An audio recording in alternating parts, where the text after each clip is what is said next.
Alrighty, these tunes that you are hearing are the dulcet tones of the backing tracks for the new Wrath of Fenrir album. Coming to us live, we have Andrew Clarke, who is the composer of these tracks. Andrew, welcome to the show. Is that professional enough for you? Does that sound like a radio show? I was doing my best radio voice in presenter. What do you think? Yeah. Good? Nailed it? All of a sudden sounded different. I mean, you sounded different to like the last 2 hours. It's just like, you're talking like this, isn't it? Hello. Yeah, hello. Welcome to the show. Yeah. No, you more or less, that sounded more or less like you normally would. Yeah.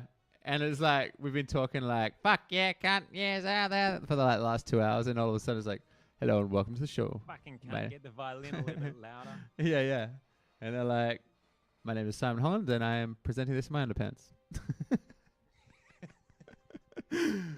Anyway, next time we vid chat, I was going to say, next time we vid chat, I would appreciate if you put pants on. I mean, I'm wearing pants and a t-shirt. So. Yeah, prove it, Buster. Definitely not. Anyway, we thought that since we were up at the same time, we're talking album stuff, trying to like, figure out what's going on, like what our sound is, what our next album's going to sound like, and all that kind of stuff. We thought, fuck it, we'd do this interview for a stream and, dig into a little bit behind the scenes of what's going on in the Wrath camp. So, Andrew, if you want to tell us how we know each other. Yeah, maybe how we know each other. What is your recollection? To be honest, the first, as you're actually saying this, it sort of sparked the memory of the first time that I actually remember seeing you or remembering you was, I think we were in high school. I was in high school. You were still in school as well because you're a couple of years older, but I was like in year 9 or something like that. And I remember waiting for my parents one of my parents to pick me up at the primary school, which is attached to the high school. And yeah, good old Yadara. Yeah, Yadara. And then I was sitting there with a couple of other people who were doing the same thing. And then you came over. For some reason, you were there because I don't think you were even. What? Whoa! You're making it sound like I was an adult. You're making it sound like I was an adult.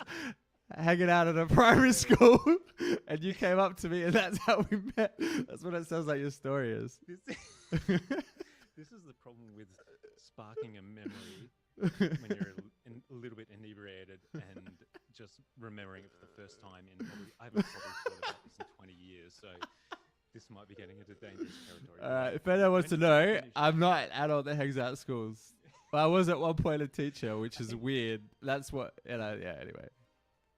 I think you were... We were both children. Yeah. Yeah. Okay. We were both school age. Like, I was 14 and Simon was 16, and you were there, like, playing sport or whatever. But, like, or waiting to be... I was picking up my sisters from school. Yeah, that almost certainly, yeah. That you must have been picking up your sisters, and I was there, and you came over, and you reckon... I think we knew each other through my brother, because my brother... Was it my year? Was in the same year as we went to play group together from like.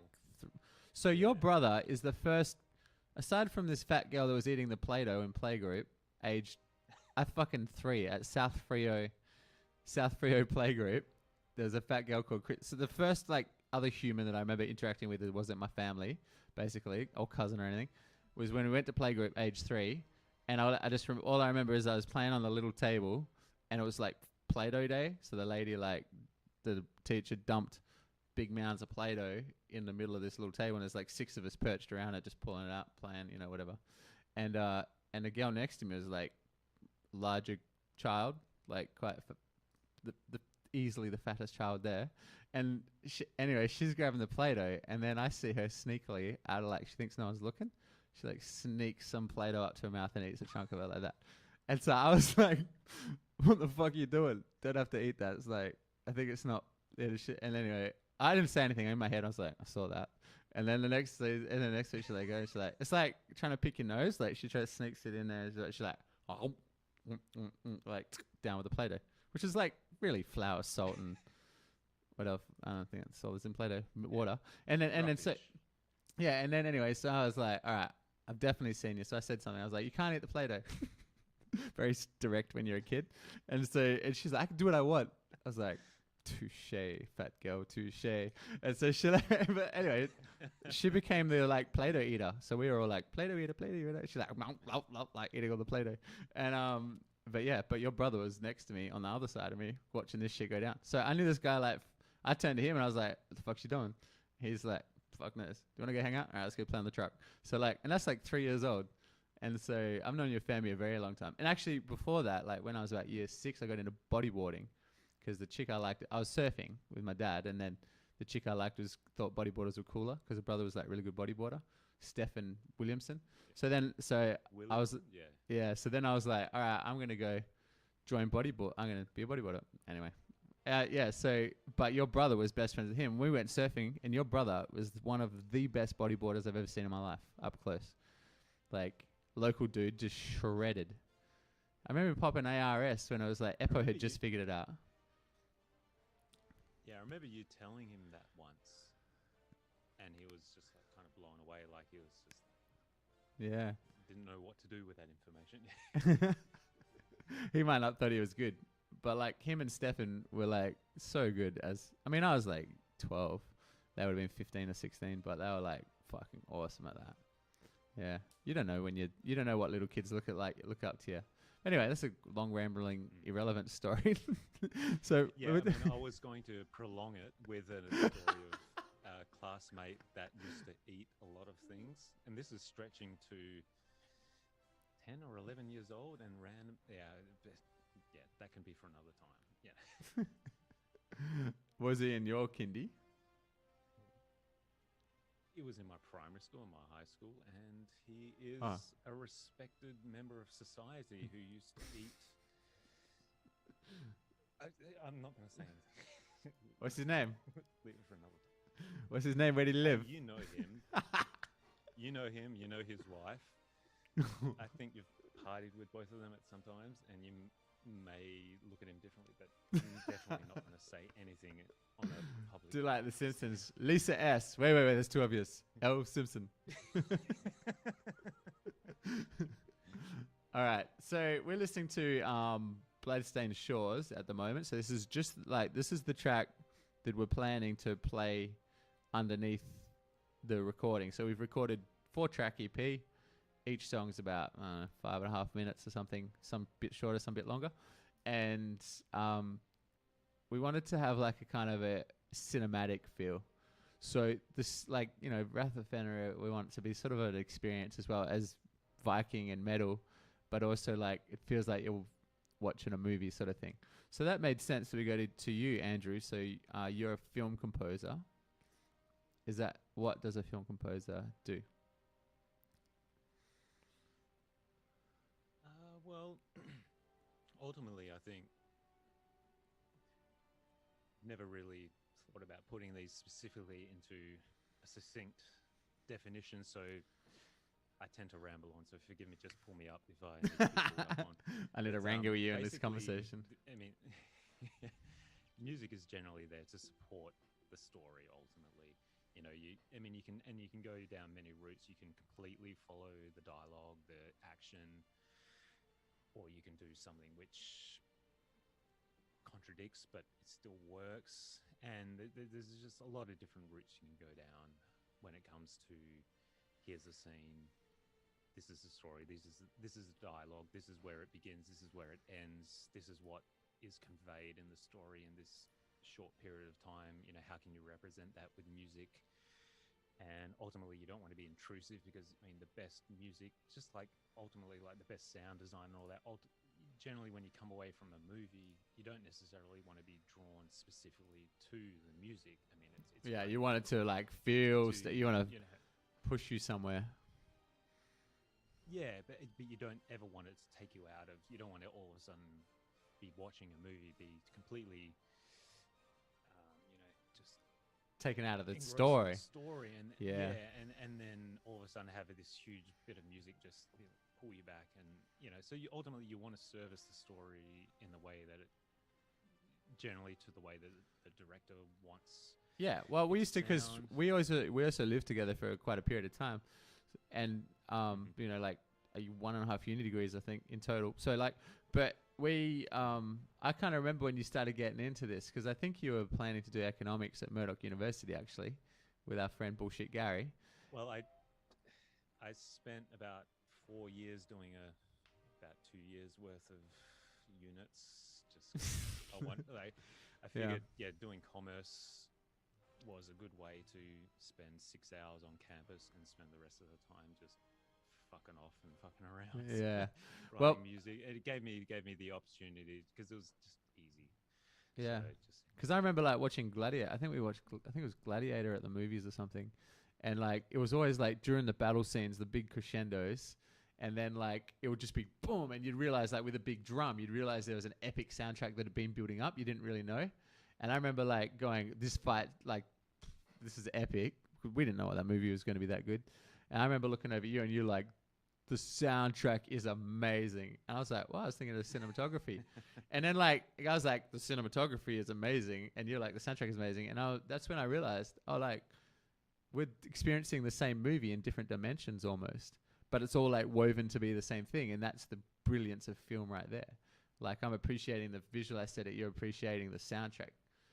And specifically. Then the hard thing is to distance yourself from that as well, to be able to then go back and watch a film without your main focus being what you were drawn to, being able to appreciate the film as a whole rather than sort of, okay, when I watch a film, I'm immediately drawn to the music. But, the tough thing is always can I watch this film without segregating the, different disciplines within film? Yeah. And sometimes it even becomes like, it becomes homework watching movies, which used to be our love, which is why we got into it.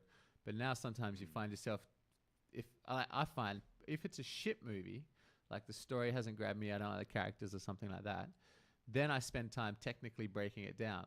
Like I'm like, they put that light at the back there to get that effect. They put like this, that there, or they've made this character like this because it affects this story in this way, or it's essential or something. Break all this shit down. But when it's a good movie, I have no fucking clue that I'm watching a movie. Like Interstellar, it's like my brain looks like fucking fireworks going off in there, and I'm not in control of my body, and my jaw is on my. Or 1917, like I didn't take a break for that movie from my brain. It's like just pushing you through that, raising the stakes the whole time. That's fucking like insane. But the score and all that sort of stuff is affecting me emotionally. And it's all sort of woven together as an experience. So like, so I just, it has to be a package together to achieve that. If one's good and one's shit and it ain't working, not a good film. Yeah. I actually remember that when we saw Interstellar, it was a late birthday present. You were like, all right, I'm taking you to see Interstellar. We went down to the Beanbags Theatre down in Rockingham or wherever it was, and you're like, "There's Southlands coming down." Southland before it, yeah, and you're supposed to, because I hadn't seen it at that point, and you'd already seen it, and you're like, "This fucking." And we watched it, and it was kind of, when I watched it the first time at the theatre, it was just overwhelming. It's too much. I came out of it just like. It was just like, what just happened? But since then, I mean, I'll still, to this day, I think literally 2 nights ago, maybe 3 nights ago, I'll still flick on and sort of, I won't watch the whole thing, but just sort of piece. It's quite a long movie, actually. My favourite scenes. And it's a long movie, and it's interestingly paced. Yeah. It's like the pacing, there's so much happens, but it's all, you never feel like it's dragging. To it, like, well, that's my experience of it. You don't feel like it's draining. So much has happened over. You're so engrossed every moment. Moves quickly, yeah. Like, And also, my favorite part is like the shuttle launch scene. How like there's so much more that could have happened. They could have shown him walking to the shuttle. They could have shown the whole launch sequence, but it cuts from him saying goodbye to his daughter to the shuttle launching into space, and the sound design and the score behind it just cuts out all that unnecessary stuff. Yeah, and we know what it is. It's an inferred. It's inferred. My favorite scene. Yeah, so it cracks a lot. My favorite scene is one of my favorite scenes. I love him chasing the drone through the fucking cornfields and shit like that. And then the one where he reams the teacher because she's like, yeah, we don't want the space nonsense in the curriculum. She's like, are you fucking shitting me? Anyway, but the scene when they land on the planet that is just water and as that giant wave comes and like fucking chase them. But like how hectic that is when she's like, she wants to save her friend who's only died 3 minutes ago because of the relativity. But then they're like, I'm like, bitch, you fucking crazy. You're costing that man up there like 8 years for every fucking minute or whatever it is that you're waiting down there, whatever that thing is. And she's like, I just want to go there for a minute, grab her, grab the information and come back. But this like, the whole world is going 8 years at a time. It's like, holy shit. Like the stakes for that, I've never felt higher. Like it was great seeing water, the dead body, but it was what you knew, what they fed you. Like she'd only died minutes ago. And that made that fucking insane. And all, yeah, like you said, everything else to it as well. One of my favorite scenes of the whole thing, starting with the Ranger breaking through the clouds. There's a big like bass drum beat, boom, and then opening through the clouds to this open ocean, and then just the score and everything. Incredible scene. Yeah, that looks fucking dope.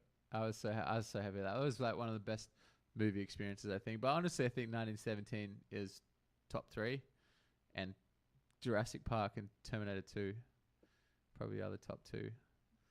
Like seeing it, the film for it affecting me. Avatar might even be 4th. Like I haven't watched that since the movies, but when I was in there, I was like, "What's going on?" I was at IMAX with the 3D and stuff. But like Jurassic Park, me and Chris Wilson, remember Chris Wilson? Me, his dad, and my dad were mates, so we did a little boys trip, all 4 of us. And actually, I remember getting in the car to go there, and I think Savage Garden's "I Want You," that cherry cola. I don't even try to please it. That song had just come out on the radio. Some of that still holds up. Yeah, Savage Garden's a good Australian band. So we're driving this. Crucified for some of that, but Nah, man, I truly, madly, deeply. Actually, I didn't know that song. Anyway, so we're driving along, and we went and saw Jurassic Park, and like we got there a bit late, and all the like middle seats and back seats were sort of full. It was popular, so we went down the front, like so that the screen was as big as like your eyes could see, pretty much like the edge of your eyes, and then there's just fucking dinosaurs, a T-Rex, and the water shaking, and it was so immersive. We've never seen anything like that in our life, and that actually still holds up. Like Jurassic Park. Yeah, Jurassic, the original. Like my mate's kid, he's 5, obsessed with dinosaurs, and he watched that for the first time at 4, and he was just like, "Yeah, T-Rex!" He was like so fucking pumped for that from a movie from '93 or something. There's one thing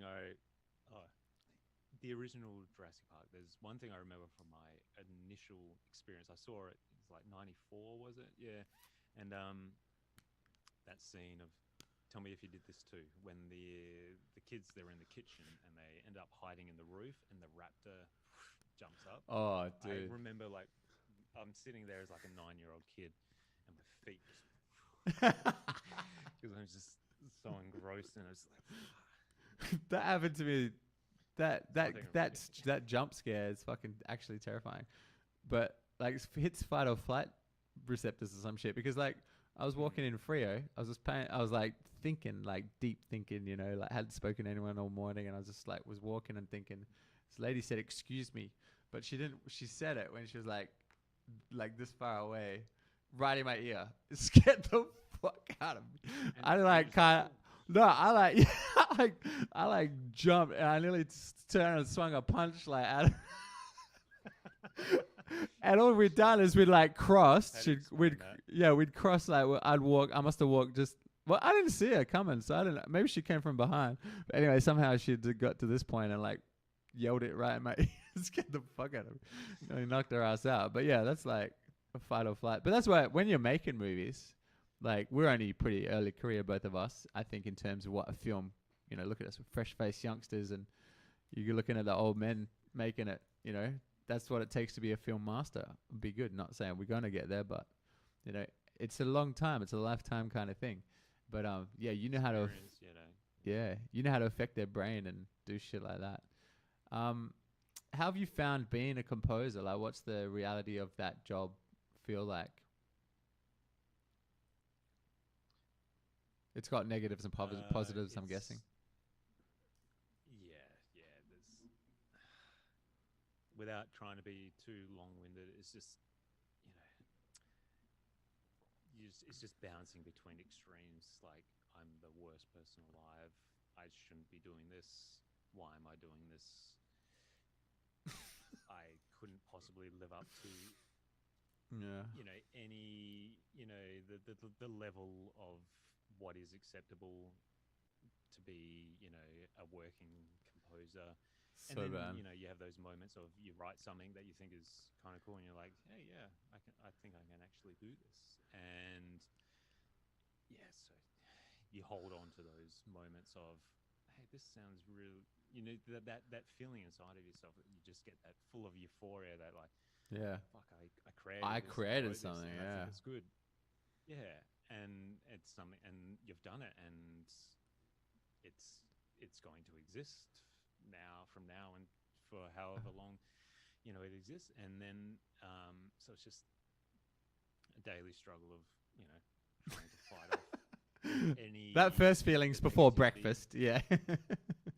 but like that's what creative people go through regularly. Like I think Van it's very Gogh similar cut his ear off for a to fucking any reason, other, right? yeah. Yeah. Yeah, I think it's not necessary. I mean, the actual specifics of what you do day to day is different, obviously, because you're doing something different. But ultimately, I mean, my partner, I mean, she is in a creative industry, and the daily struggles on the surface are, the specifics are the only thing that is different. The ultimate struggles of fighting off your own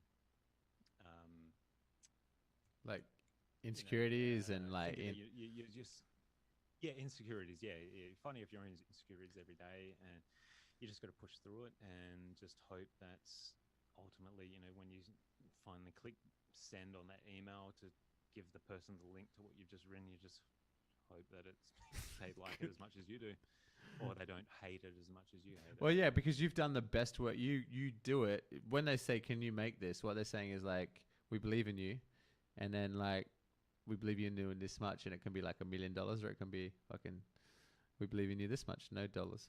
And so, that's when usually they say, "Well, we're willing to give you a go," and you're like, "All right, I'll give it a go." And what I've thought, what I used to think is like, "Well, fuck me, I need to try really hard to the best of my ability, like, and give that to them, and for no dollars." And then they'll go, "You're really awesome. Now we'll pay you this amount of dollars." And it's just never gone that way. I have more success when I say I'm $10,000, and they go, "Okay," and then I can hire all my friends that are the best at what they do in each little thing, and create something fucking amazing. And that person, then it is worth $10,000. But when you're doing it by yourself, alone, hating life, for no dollars, it's worth they don't give a fuck. It costs them nothing. It's free. So it's kind of a weird thing. Like, you need to strike a balance. Obviously, you quote 10,000 every time, they're going to go, "No, fuck you." But like, if you want to do good work and transcend to the next level, it's got to be about teamwork and that kind of stuff. Everyone being elite together. Because you look at just look at any movie's credits. How many people are in on that, and you're basically like, even in the composing section, there's probably about 5 million people in there, and you're trying to do that by yourself for not much money for one client. Might be a washing powder commercial or some shit. So yeah, so like, it's hell hard. What you're trying to do is hell hard. Craziest hard thing. Making a film's really fucking hard, but doable. But just because it's creative, you think people are gonna hate it, so you never get started. Yeah, I mean, yeah, just the whole idea of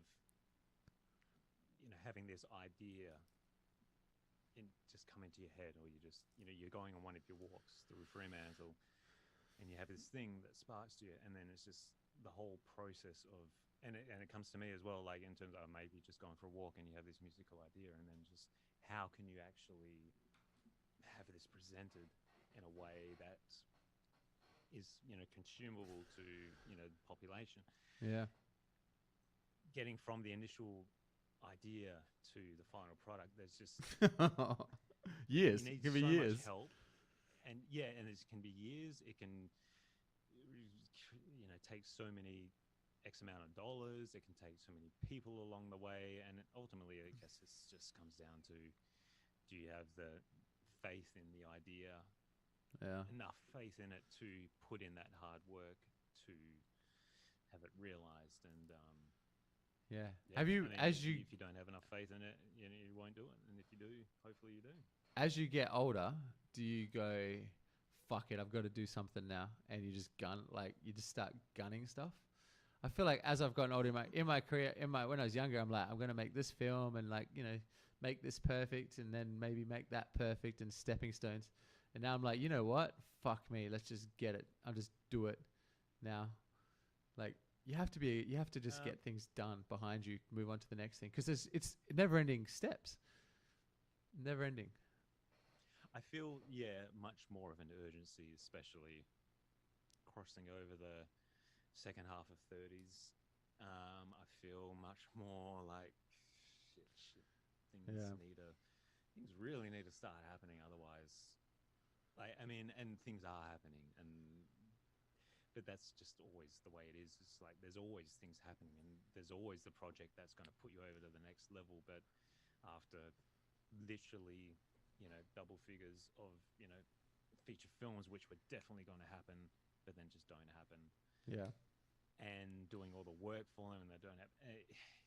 Getting into this point in my life now, I'm just like, you just got to really just put everything into everything you're doing. You just got to get everything going, and it's just all about just not letting up, and just every day just just working your ass off. And because I honestly feel like I just, that additional urgency also just, it gets my ass sat in the chair for longer hours. It's what, 3:30 at night here. I'll probably after this conversation still probably put another few hours of writing in, just because it's the possibility of living a life doing what you love. I mean, that just far outweighs having a good night's sleep. Yeah, I like that's true. But I heard, I think it was like Kanye or someone. Nah, I don't know. It was someone that was working with Eminem, and like the guy was like half doing his rap or whatever like that, and he reckons Eminem. This is a few years ago, only a few years ago. Eminem looks at it. He's like, "Oh, it's 5 o'clock." The guy's like, "Yeah, but we can just stay here. We can keep working on it a bit longer. Like, I'm in the flow of it now." And I was like, "He'll be here tomorrow." Like, punched his card out, walked the fuck out the door, and like went and lived with his family. And then the guy who was telling the story was the rapper, and he's like, "Eminem, what the fuck are you doing? Like, we just got to do a little bit more, and we could work all night on it." He's like, "It'll be here tomorrow." Like, he's just like, that's when I realized, oh, it's a job. This is a job, and I've got to have a life outside of this as well. Like, but yeah, when you want it so bad, success, you have the I was going to say, when you have that success, I guess you have the ability to mold that career around all these additional things that you can have. And that's, I guess, a good point that, everybody could strive to be towards, but whether or not that reduces creativity in the end, I mean, who knows? What do you think about creativity? I mean, obviously, you're doing creative work. What is creativity to you, and how do you what does it feel like? Is it like gravity? Is it like a tangible, like, how do you maximize it? When do you feel like you're most creative? How do you treat that concept? I think, honestly, I don't question it too much anymore. Like, these days, and probably the last 5 years or so, it's more about just sit your ass in the chair for as many hours as it takes. Productivity. Do whatever you need to do to get it going. But it's just the hours that you spend. I mean, I used to think about, back when I first was getting into writing music, and in my mind I'd be thinking all these different things, like, I think of music in, like, abstract picture. I think of what I want to create, and all these other ways, and thinking about what I'm actually doing in reference to all these other things of just sitting back and listening and seeing images and wanting to recreate. But ultimately now it sort of just comes down to just, if you sit your ass in the chair long enough, and if you just working, and just if you've got a four bars of something that doesn't work and you're wanting to make it work, or if you've got 4 bars which you need to create something new, you just sit there. No, you cut, key change, cut, paste, key change. Yeah, rather than sit and go for a walk. Yeah. I mean, those things, I use those things a lot, and they are very helpful. Rather than necessarily sitting and going for a walk and waiting for the idea to come, spending an hour just doing random things to enhance your creativity, you can just sit and write 50 different versions of the same thing, and you might come to finally the one that works. And rather, you've got 50 different versions versus nothing or one that you imagine when you're going for a walk. And who knows which one's better? I mean, ultimately, for me, I found that in the way that I work, it comes from just sitting there and doing the work rather than waiting for the ideas to come. I mean, sometimes the ideas do come and you just quickly get them out as fast as possible. But yeah, when that happens, that's when those ideas come. It's so fucking urgent. Like, the best place to have ideas, one of the best, is in the shower. Like, sometimes I'm in the shower. I shower in the dark because that's just way more epic. And so I like to shower in the dark. Fucking psycho. No, it's like, just like, it feels like a rainforest. I'm shouting it. But anyway, I'm like, shit, I gotta write that down. It might be just something funny, I don't know, whatever, like an idea or a character's name. Sometimes, like, I'm like, like, get off the shower, dry myself real quick, and then get to a pen and paper and like write that shit down. Because like, if you lose those moments, like I've had ones where, like, you know, you're on a bus or something, you think about it. By the time you get off the bus, you're thinking about food or totally different, and you can't remember what you're thinking because your brain's gone fucking forward so far. Gone forever. Like, that, whatever the cool character name was or whatever it was, it's gone. And you're the only one that could have brought it to life, and now you can't. Never again. Because you got distracted for 10 minutes. when you talk about, creativity, like, that has been probably the biggest leap forward in the way that I write. Being able to just harness that moment where, like, I might literally hear in my head, you know, like an 80-piece orchestra, you know, you get the strings going, you get the winds, the brass, the percussion, all of a sudden, all going, you just randomly, this thing sort of pops in your head, and it's just like, my initial, I used to hear that shit years ago before I even really started writing music, and the biggest obstacle always was to, how can you get that onto paper? How can you get that recorded before you lose it? Because, I mean, initially when I first started writing, like, you hear that stuff, and then you get on the piano. It's like, oh, how do I find this? How do I do it? Yeah. And before you know it, before you know it, it's gone. So the good thing about from back then to now, specifically with music technology, with the new sample libraries and the new DAWs and everything, and after just years of experience working with them every single day, like, you streamline your creativity in a way that you can actually then push play.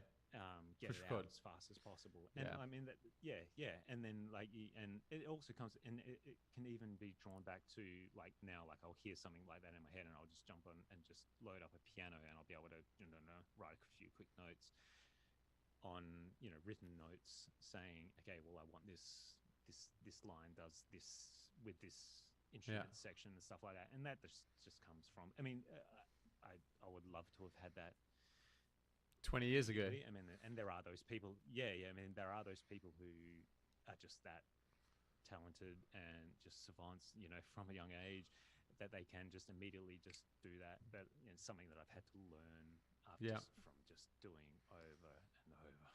Well, I do wonder, like, I mean, obviously, I think I even got a little thing here that actually somebody sent me, like, hand-painted water something. It says, what do you think is the biggest waste of time? It's a conversation. Comparing yourself to others, said the mole. So it's like a little storybook thing. But, like, when you look at other people, that's the most pointless thing there is, because, like, some people, everyone's different, everyone thinks different, and it's creation. Everyone's going to approach it different. So you just got to kind of find what your strengths are and your, like, tastes are. Like, I'm wondering if I'm a fucking moron for music. People seem to like it because that shows I can see I'm liking it. I'm getting, like, direct feedback, which I don't think you're getting because you're, like, so far removed from the end product. But, like, like when you're playing a song and you're seeing people in the crowd, you know when they go nod and nod and nod and oh yeah, they're looking at each other like yeah, oh yeah, and I know you're gonna like the next bit because I've done this before. So you're like, you just wait. I see where you're going with this, and then you're like dun dun like that. Imi is the new track that like dun dun dun dun dun dun dun dun like that. Just after the between the two solos, like people don't know that's coming. They're just getting carried away with the 4/4 that Herb lulls them into. And there's like that heavy bit, and your orchestrons come from underneath, and like that shit goes fucking off live. Absolutely. I think I have somewhere that track. Let's play that little bit of track. We won't play the whole track. We'll keep that a surprise when we drop it. But let's play just a little bit of that track now. That little bit, so people can hear what we're talking about. This will be the first time that this got played in public, digital public. Okay. He hates it. Okay, so there's an intro that Andrew Clarke's composed, and yep, I'll try and find you this bit.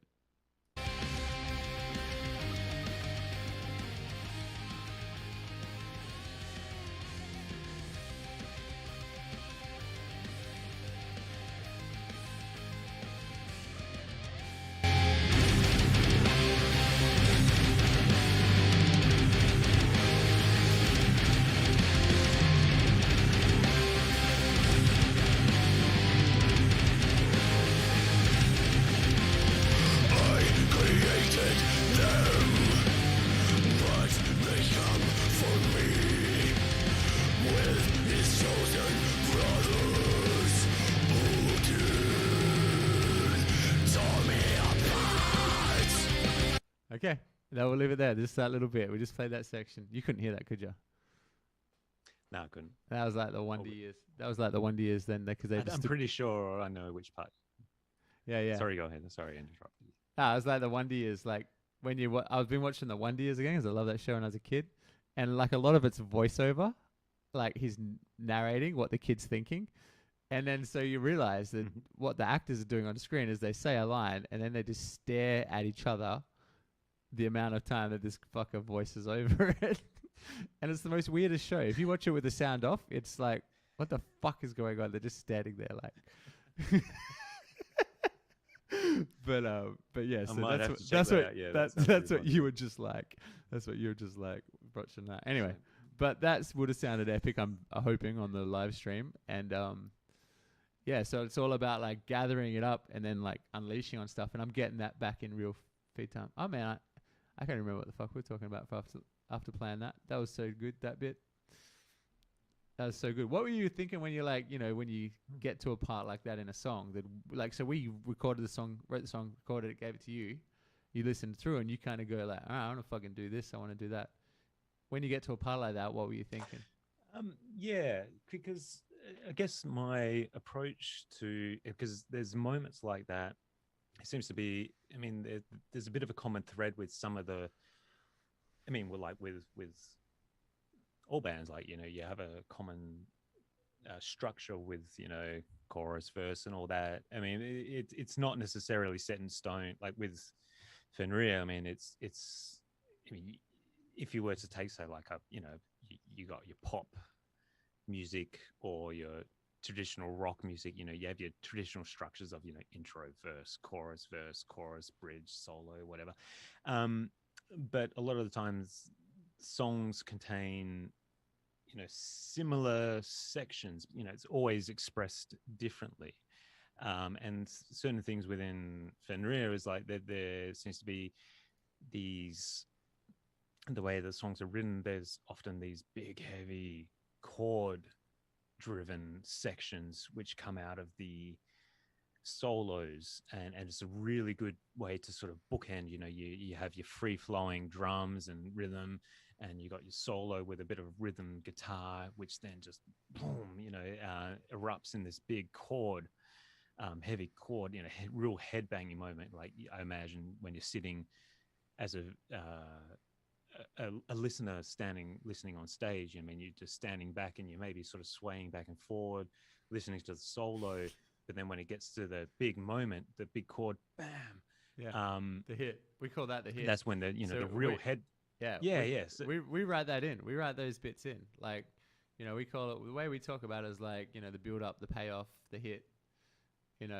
Sometimes the breakdown, we don't usually use a breakdown really, but like the hit is massive. You like, and you can see that you reinforce it in those compositions, because you often will like hold back you'll build, hold it off, and then make yours hit at the same time. Like we might be building like this, and you kind of build up and then build off, and then we both hit both orchestra. And like on those bars, when you hit those big orchestra stabs or whatever they are, they're fucking great. Yeah. Yeah, because like the way that I approached to writing it was that, ultimately I wanted the orchestra to not sort of get in the way. Like when there's a solo going on, there's no point in having all these big flourishes with the orchestra, because the focus should be on the guitar solo. And so I sort of took moments of where the guitars, a melody or a vocal melody or anything, should be the focus. And at those moments, you sort of pull back with the orchestra and you're more sort of in support.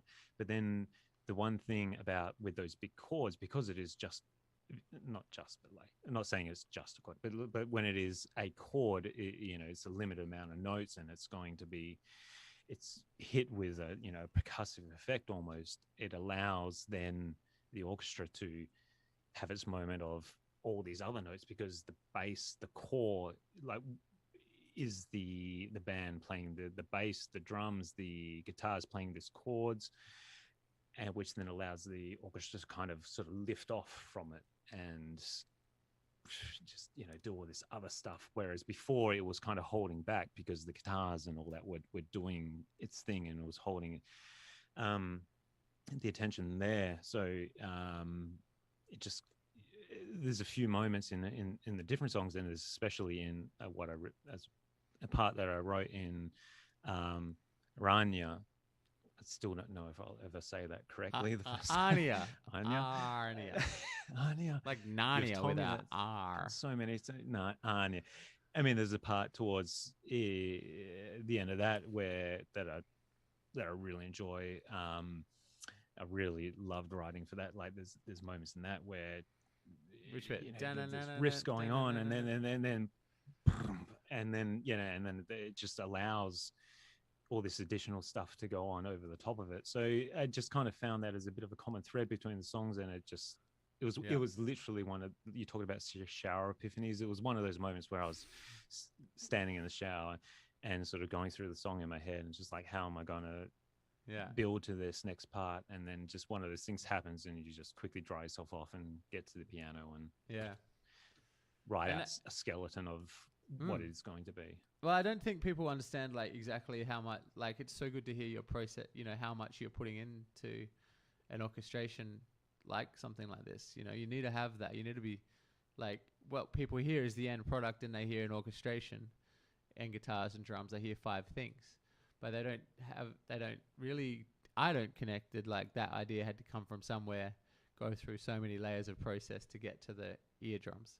Like those, like you're saying, the long nights, the long showers, the inspiration, the moments of no ideas, and then flourishes and work. Like, fuck, a fair bit goes into it. So like, definitely, especially with writing with an orchestra. Probably the biggest change for me happened when I stopped thinking of writing for an orchestra.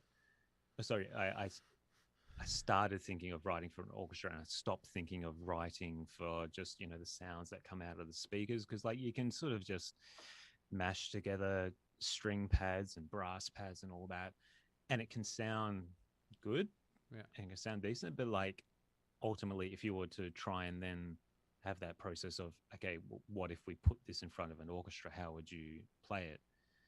And it would just all fall apart, because if you were just to sort of mash stuff together, it's just like real hodgepodge of just like, you just would not be able to recreate it. So I just originally I had that sort of mind shift of, okay, I'm going to start writing everything as if tomorrow somebody said, okay, we want that orchestrated so an orchestra could play it. And as soon as I started approaching writing in that way, and you making sure your string lines are like you don't just immediately just say, oh, I'm missing a note here. I really would like a note here. I'll just pull, I'll just add an extra one in here. It's just like, no, well, you wouldn't have that option if you were doing it in real life. So how can you change what you're writing? And that really sort of led me down the route of writing proper orchestrations. And I feel ultimately, and it was a number of years, like ultimately when I made that shift of, okay, I want to start doing this now. Yeah. The first bunch of things I did would just sound like shit. And then you work at it and you just spend the hours and you spend the days and months and fucking years. And then eventually, well, because you arrive at something that is better. You don't realize that you're progressing as well because like you're in it. So like I was just the other day, I was going through some videos looking for something or other to send to somebody. And I saw my show reel from like 2014 and 15. Like, so I do it every couple of years, whatever. And I watched it. I was like, I brought back a lot of memories because I'm like, shit, I like shot projects around the world and those shots are in there and stuff. And I'm like, but that was that camera, like my old C100. I'm like, fuck, that looks like shit compared to this 4K stuff we've been shooting. And then I'm like, hang on a second, my show reel goes for 3 minutes 30. I ain't got 3 minutes 30 to watch this shit. Like, and I made it.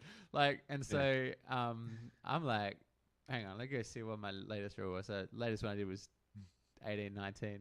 Goes for 90 seconds. Not even. Goes for a minute 10. It's fucking beautiful shots, 4K, beautiful color fidelity, nice skin tones, like aerial shit. Bada boom, 70 seconds. And so like, I was like, oh my God, I have grown in skill and ability. Like, I thought that was my peak back then actually, but holy shit, you don't realize you get better.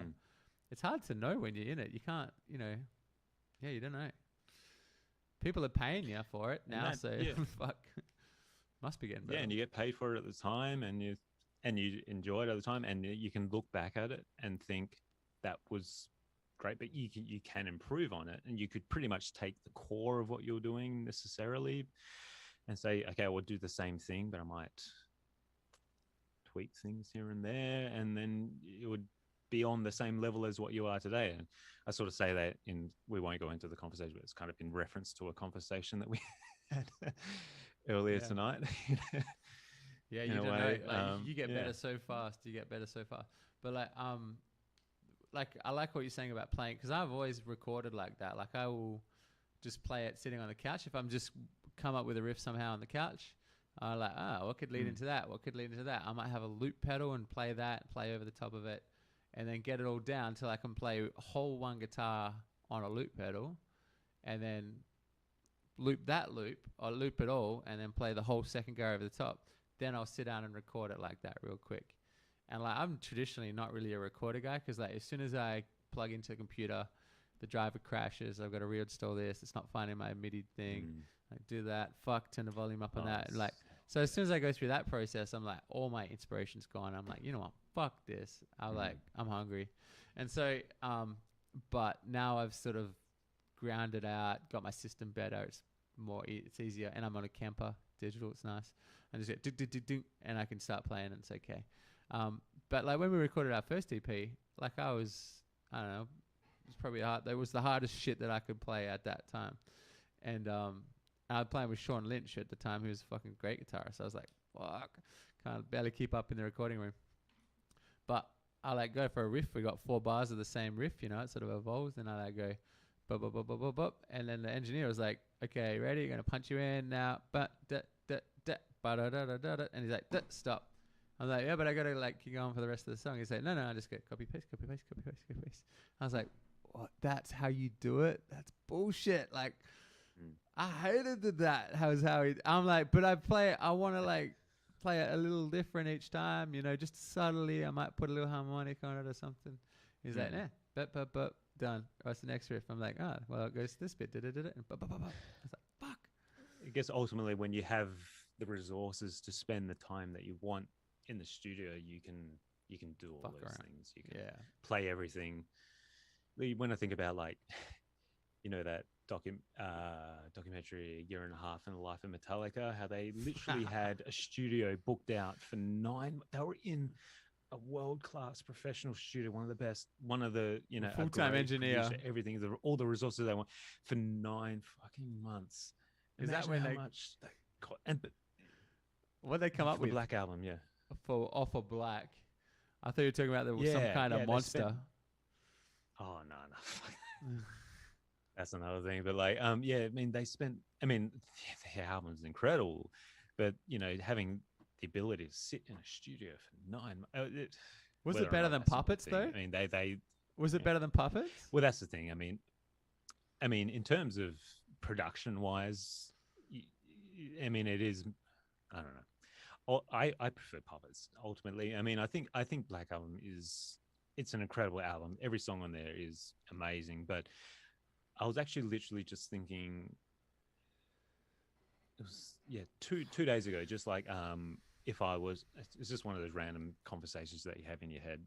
Like nobody's around. I'm talking to myself. Am I crazy or not? I don't know. But I asked myself, what would you Where did I play to put the salt? somebody if Yeah. Where did I put that salt? what Was would that you right play here? to somebody? Yeah. What would you play to somebody if you were to introduce them to Metallica? Like, what song? Not even what album. Like, what song would you play that encapsulates Metallica? It may not necessarily be Yeah. their best song or whatever, but it's just like What sounds and like just Metallica? the first thing it came. Yeah, One. just Master of Puppets. One, baby. Yeah. Oh, I don't know. Maybe Okay. that's me. Yeah. That's got a little bit of I old mean, school yeah. Metallica. I mean, they're both. Yeah, they're both. I mean, ultimately, I mean, I can everybody's remember answer's valid, anything. Can't remember too in my dreams. in a lot of ways, they're very this in my mindset of why I would choose Puppets is very similar in terms of why I guess one could be exactly the same, because like basically my thought process was, I mean, the whole gamut of Metallica is they can be fucking heavy. They've got beautiful, clean, you know, instrumental Leads, parts. They've got yeah. beautiful solo harmonies, leads, and everything. Um, and I mean, to me, just immediately the thought of Master Puppets came in because, you know, it's heavy in the beginning, it's heavy after the, you know, the bridge and everything, and but then it's also got the middle section where there's a, you know, beautiful little short, you know, clean guitars, but then it goes on to the harmonies and, you know, pretty poignant, you know, vocals and melodies and everything. So yeah. The only reason I chose, And like, I one's prefer, got all that as well. So yeah, I love Puppets. I think Puppets is a better song, but like, when you're showing someone new for the first time and you're like, what is Metallica?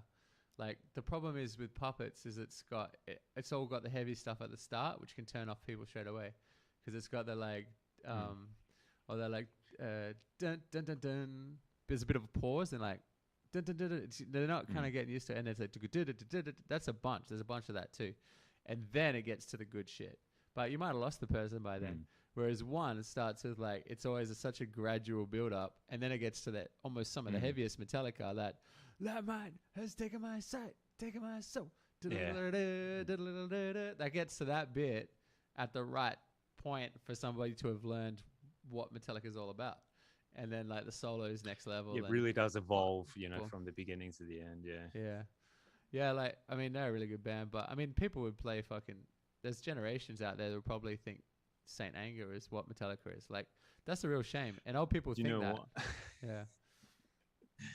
I remember when I was 19, working in a supermarket, and so 19 I would have been, that was what, 2003, something like that anyway.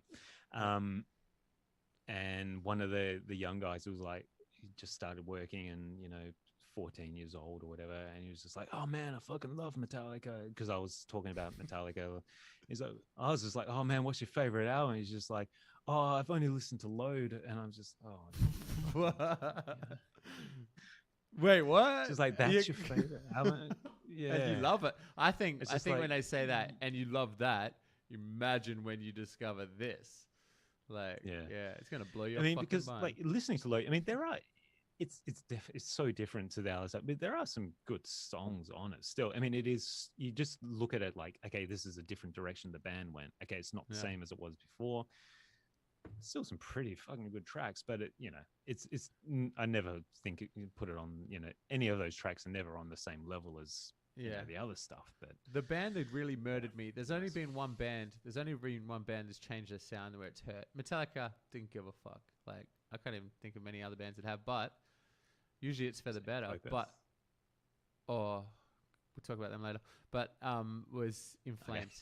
In Flames, because like In Flames, like that was for how much I played when we used to live together. A Hammer, like Jota. Yeah, a Horror. you introduced me to them. Yeah. Oh, bro, that was so good. Those early albums. Moonshield. Yeah, Moonshield. Yeah, that's off Jester Race thing. That was one of my favorite songs. Yeah, for so long. Yeah. And but then they just went on Oz tour. It started playing to American, and it became all like Corey. And now you see people out there going like, "Oh, Sounds of a Playground's Fading is their favorite album," and I'm like, have you even bothered to delve? Like, do you understand how good they were at one point? Not this like metal, like, I don't know, maybe I'm sounding judgy there, but like that murdered me. After one of those albums, I think Come Clarity was like the last one I could get through, and even that was the beginning of the end. After that, I abandoned them. I gave them a listen each time, going, please, maybe they went back. They didn't go back. Like, that was devastating. I don't really give a shit about any other band. Some bands are amazing, like Rotting Christ and Amorphous are two bands. They just like took it to the next level when they got better. They're the best versions of themselves. Is the now versions, I think. Yeah, but a lot of bands go the other way and never get better. How do you feel about Opeth? I mean, I've got mixed feelings. Even Opeth has changed drastically over the years. I mean, what I don't like in a band is a band that literally will just do the same thing over and over again. I think it's you have to evolve. Yeah. I mean, if in Monomartha, a bit like that, you can still do the same. Yeah, you can still do the same thing, but as long as you're showing that. I mean, I just think of it from a perspective of somebody who I used to write a certain way, and now I write a different way. And I feel what I'm doing now is better. I would hope that, I mean, I just feel like it's not necessarily a bad thing in any way if a band chooses different direction. I mean, who knows? I mean, some people may love the new direction. Other people don't. It's just like, okay, whatever, you put out new stuff. And I just have a thing about like just doing the same thing over and over and over again. I just honestly, it's just my taste that I just get bored with if it's just literally the same thing again and again. Yeah, but could you imagine? Like, I mean, can you imagine being a rock star where when you put out that same thing, that equals $20 million in your bank account? You'd go like, okay, I'll just do the same thing again and make that 20 million. Like, like I can totally get on board with that. Yeah, like, Drake. Drake's just like, totally, you know what works? How Drake goes, you know what works? Going dirt, riding cops in the dirt. Like, he can put out that album and make, all of a sudden he's driving 20 Lamborghinis through LA with his mate, sitting at the Raptors, whatever. Like, he just puts out 10 of them, he's fucking set. Yeah. But I can totally get on board with that. I just would never disparage a band who decides to go in a different route simply because creatively they're just like, I understand something new. If you don't like it, I understand Opeth. I thought Opeth you like it. If you don't, you don't. Yeah. Opeth did that the best way because they were so good with that, like, Demon of the Fall, Blackwater Park, Morning Rise I loved was my favorite. So like all this kind of that era was Opeth. When they changed, I think at the Ghost Reveries, I feel like was a change, and then I feel like Heritage. Yeah, was definitely had change. a bit of a change. Yeah, so Ghost Reveries which is like really good, but it was this big. It was like, well, it's not quite right, and then all of a sudden they changed. But the thing is, I liked every version of it. I just didn't think it was the same band really. Yeah, that's fine. Yeah, I mean, I think I can't remember the name of the album. Is the album's called Sorceress? Is it? Oh yeah, Sorceress. Yeah. Yeah, I mean, I don't like every song on there, but there's some of those. There's a few tracks on that album which are literally my favorite. Some of up there with my favorite Opeth songs. I remember seeing them not long after I moved here to Melbourne. They came and played when saw them play live, and they opened with a bunch of the tracks from the album, and I was just sitting there. The last time I'd seen them was at Metro City. How was that? On the Ghost Reveries album. Oh no, on the Heritage album, I think. Either way, and I was just no, that was the one with Lotus Eater. Amazing. Yeah. Sorceress, and it's different, but it's fucking amazing. Yeah. A good example of a band actually that has stayed the same and not stagnated, I think, is Tool. Like, I mean, they did have 14 years between the latest album and like, okay, that's quite a long time off. Same after that. Yeah, but that shit was always good to listen. You could go back to that back catalog and listen to that anytime, and it's bulletproof. And it was like at certain periods of your life, like when I was 14 or 15, I was smashing Anima, and then like Lateralis came along at about when we were starting to drink, you know, like 17, 18, and then 10,000 Days came when I was just finished uni and I was working professionally, and I didn't know what the fuck I was doing because I was a journalist and I don't know how I got that job. But like, and so like I needed a soundtrack to my life, and I was in Melbourne by myself, and I was like, yep, this is great. And so you lived with that for 14 years. That album got me some places, like mentally. And then like the new album came out, and I was like, fucking still incredible. It's still unmistakably Tool. I know what I'm in for. I drove out into the forest with a generator and a tent and a big chunk of pork. And I'm going to listen to this album and a heap of weed. And I was like, I'm going to listen to this album how I think Tool would want you to listen to this album. So I like drove halfway to York. Eating pork. Maybe no, he might be a vegan. I drove like into York, and then I drove into the bush like another kilometer. And I was like, I don't know where I was, man. And so I had an SUV, and I like, you know, off the track, and then I found a clearing. And then I like made the like two things with a spit going through like over the fire, made a big fire, dragged all the branches there, put rocks around it, lit a fire, put the generator on, cranked an amp so fucking loud, like it would have been 130 decibels echoing in this forest. And then I roasted the pork, like turning this barbecue that I'd made. And it was fucking delicious. And I had all snacks and shit, and I was just by myself, and I cranked it. I went, all right. And I smoked. I'm like, all right, I'm ready to play this album now. And I push play. And the thing took me on such a journey, like an absolute journey.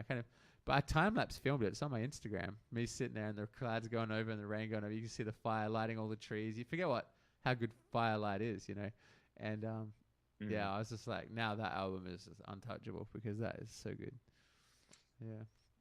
There's one Tool song that I have thrashed probably more than any other.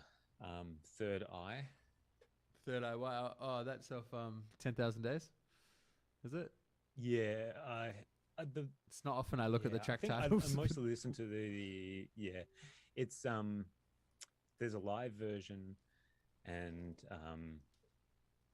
it's just one of those tracks. Like it starts with the Timothy Leary talking about this is quite like think for yourself, question authority, so on and so on. I think drugs have done good things for us. You go take all your drums and burn them. Bill Hicks. Yeah. Is that what you're talking about? I listened to, that one. Yeah, because I've lost count of the amount of times I would smoke a joint and then just crank that because incredible song. Yeah. I'm not someone who's listened to a shitload of Tool, but the small amount of Tool that I've listened to, I've thrashed. 10,000 Days is the best album actually. I can take it back, but the song that I smashed the most was 46 and 2 off Anima. Hit me when I was about 14 or 15, I think. Some older kids on like a school camp showed me. And I came back and I hit that so hard my dad even started loving it. It's like drop D, like, you know, dun, yeah, dun dun dun dun dun dun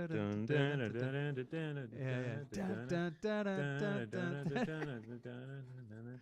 I remember one of our friends, like, it was just like every time he picks up the guitar, that's the first riff that he has to play every single time. Is that me? No, Tim Cole. Oh yeah. No, do you know what? For me, almost still. He was like one of the biggest Tool fans I remember.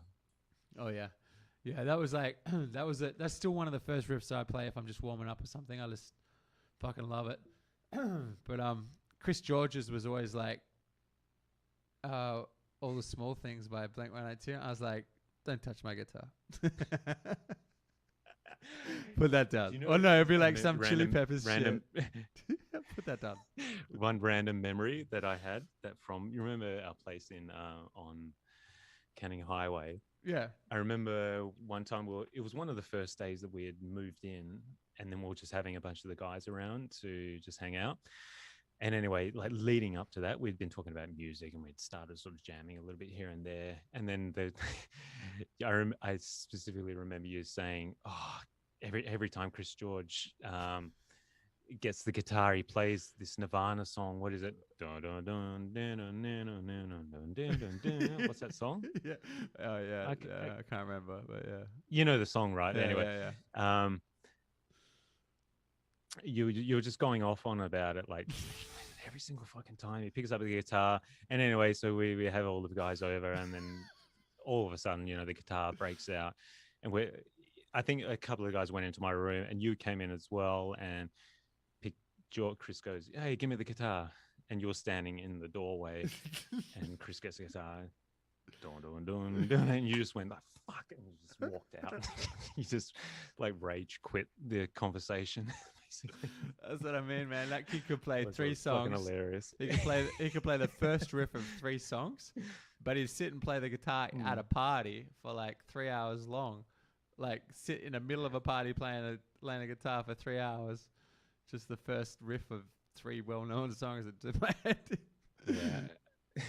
I remember, like, I think it was maybe a second party, or just like, all right, we're hiding all the guitars. There's nothing worse than somebody who brings out a guitar at a party. It's just like, fuck off. I mean, have you ever been unless you're Tommy Emmanuel, or unless you're incredible, if you're just somebody who can strum a few chords, even that's not great, because embarrassing. The like experiences I have with guys that do that is like, usually if I'm traveling like through Europe, say like, you know, you staying at backpackers or some shit like that, there's always like one French or Brazilian guy that like bust out a guitar and start singing, and you got to stop. Everyone stops talking, and they start watching the person. That's and it. They've got like conversation killer. They got the top knot and shit, and it's like, and he's like, everyone wants Wonderwall. And you're like, no. It's like, you're my Wonderwall. And everyone's like, all the girls that you were like trying to tune, they're like, he's so talented. And you're like, fucking ain't talented. So deep. Shit. He's playing somebody else's song. Yeah. You know? If you're like, bitch, listen to Iron Maiden. That's talent. That fucking shit. It's a scam to worm your panties off. That's all that is. Yeah, but it's a bit hard to take a girl and say, let's go and listen to Fear in the Dark alone with me. Fear of the Dark. You. Yeah, the live version of that was always... Well, that's a good band. That's my all-time favorite band right there, is Iron Maiden, I think. What about you? What's your all-time favorite band?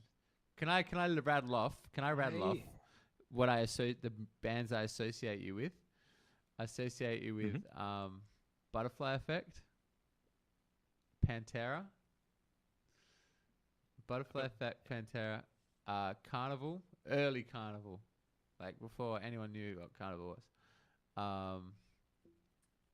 Butterfly Effect, Pantera, Opeth, and then you started going to music school and they got all this crazy taste. Hans Zimmer. Yeah, I mean, in terms of metal, yeah, pretty much. I mean, my first favorite band was Guns N' Roses. Oh yeah, that's right. Well, the first band that I actually, I remember being like 3 or 4 years. No, I was about 4 years old, 4, maybe 5.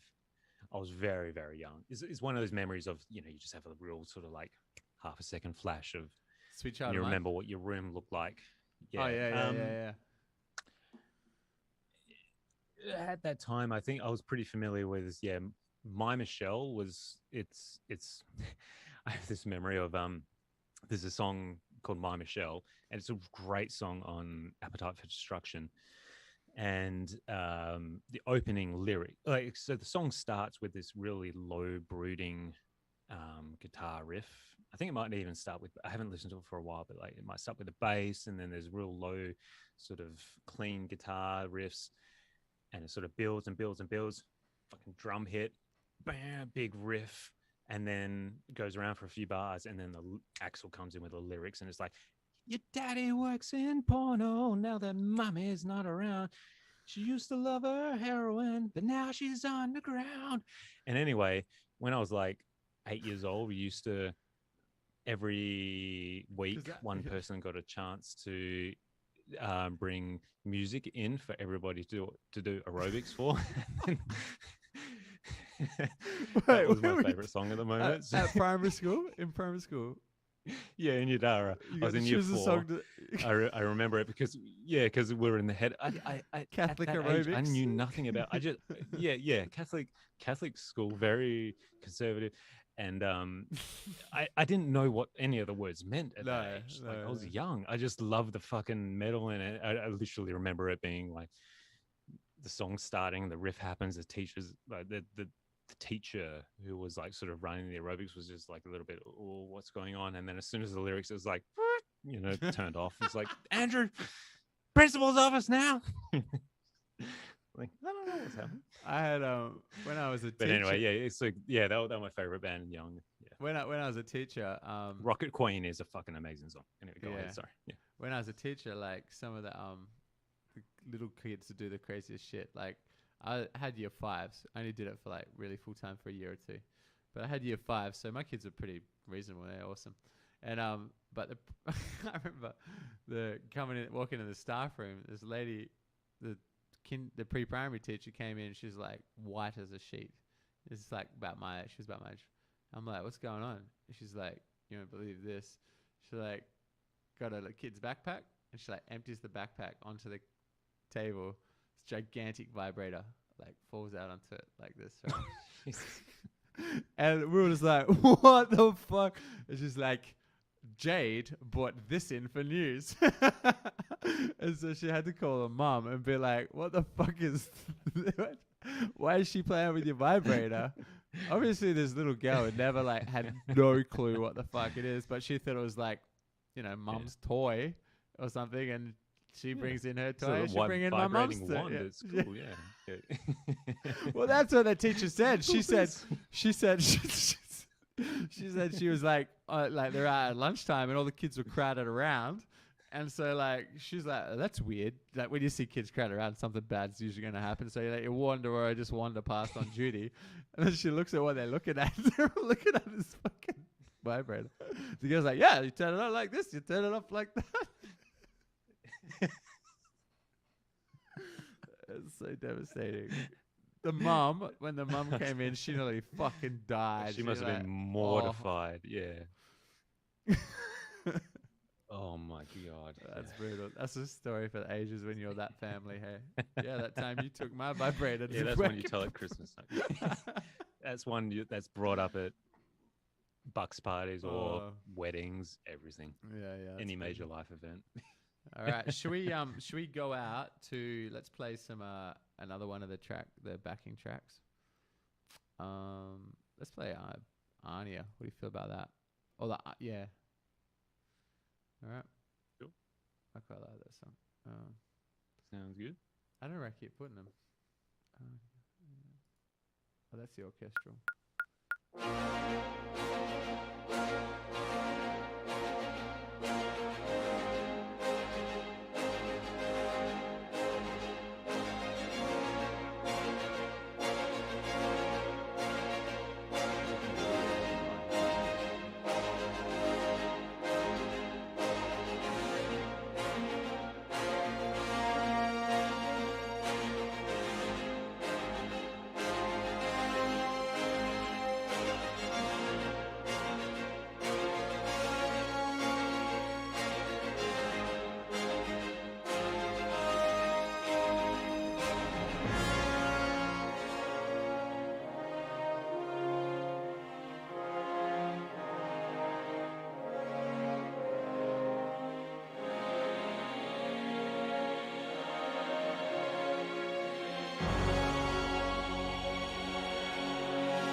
You can't hear it, I know, but we're up to that bit We're up to the bit where it's like that. Dun, dun, dun, dun, dun, dun, dun, dun, dun, dun, dun, dun, dun, dun, dun, dun, dun, dun. Like dun, dun, dun, dun, dun, dun, dun, dun. Yeah. Oh my god, that bit's so fun to play in real life. So what we've been doing is like, we got these tracks that you sent us. We take them into the jam room, and we've been playing us live over your track, trying to get a mix, so like a kind of mix it up good, and yeah, it's pretty fucking epic. Like we didn't quite mix it properly, I don't think. Like I think it was sitting on the guitar. We didn't really like, we just push play and off we went. But like, it definitely added a whole bunch of something to it, because I guess we've played them without orchestral for so long, and then you're like, it's almost got a different it's got a thicker texture to it. Like it does add, because there's bits where you normally go, oh, this is a bit of a like, it's maybe play it. It goes a bit long or something like that, but yours added some interesting bits through it. So fucking, yeah, it's real nice. Yeah, I mean, like there's these things. Say, for instance, with song structures, a lot of the time you do say, okay, the verse, you write a 4-bar riff, and then the verse is going to go 16 bars. So basically, you play that's it's just repeated 4 times, and like you'll play it different each time, especially when you're playing live. You'll play it different each time and sort of build to the next thing. But the way that I was often writing was, okay, I'm not going to think of it as 4 bars, 4 bars, 4 bars, 4 bars. It's just like, okay, have this thing, think of it as an 8-bar thing or a 16-bar thing, and then write it in that kind of a mindset. Yeah. So it kind of evolves, like where you might be playing, if you may be thinking that something's maybe going too long, that just with the orchestra, it kind of use it to kind of but that gradually might be evolve over the whole time. Yeah. Well, that's some bits we started writing, going, this is going to go to you, and like there's bits we allocate in the songs. We're like, well, that's where Feeder's going to take over.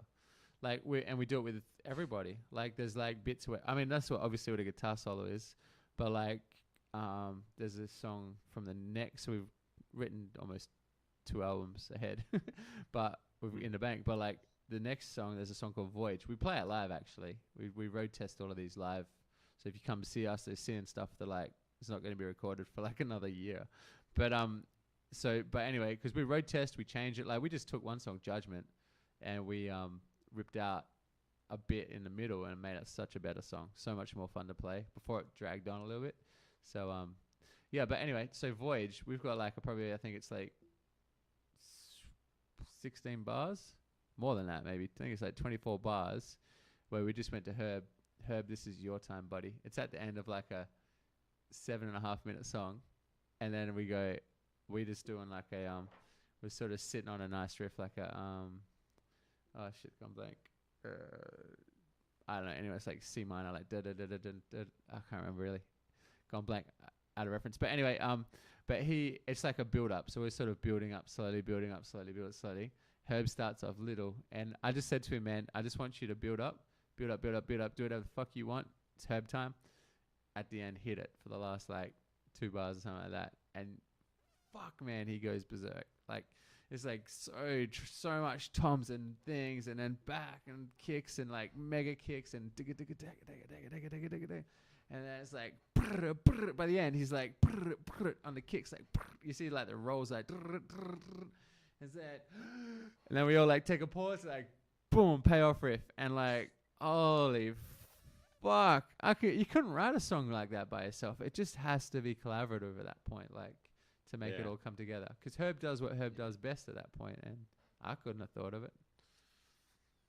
To be honest, normally when I listen to music, metal music, whatever type of music, band songs, often really one of the last thing I'll actually focus in on to listen to is the drums.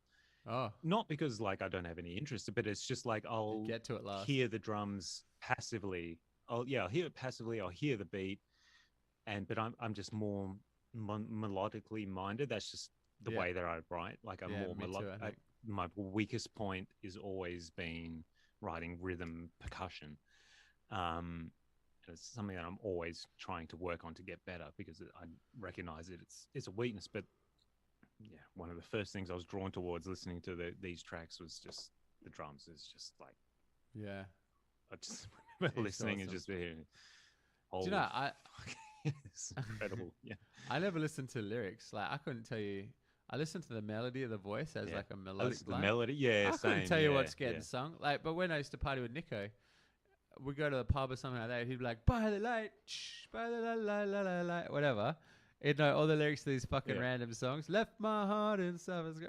I'm like, for me, that's just noise. Like I got no clue. I couldn't tell you what any song that I It's love. like sing the tune, like na na na na na. You can sing the Yeah. tune maybe, or you remember the tune. But Killing yeah, in the just- name of. yeah. I've never. Yeah, don't get it. So bad. All right, should we wrap it? right. Well, let's leave it there. Let's wrap it up. Yeah. Fuck knows how long this is going for, but I feel like it was a Yeah, quite a- this is going for a long time, probably. Yeah, all right. Well, anyway, we'll check in when we're closer to the release of the album, and yeah, keep going what you're doing, keep up the good work, and I think everyone will be looking forward to listen to the final product when it comes out. Be cool. All right, and a t-shirt's on your way. And on I love its way. seeing it live. Yeah. Appreciate it. All right. Large, not extra large. Oh, sorry. Say it again. I said I'm not a fat bastard anymore.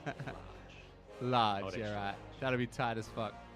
All right, mate. I'll talk to you later. All right. See ya. See ya.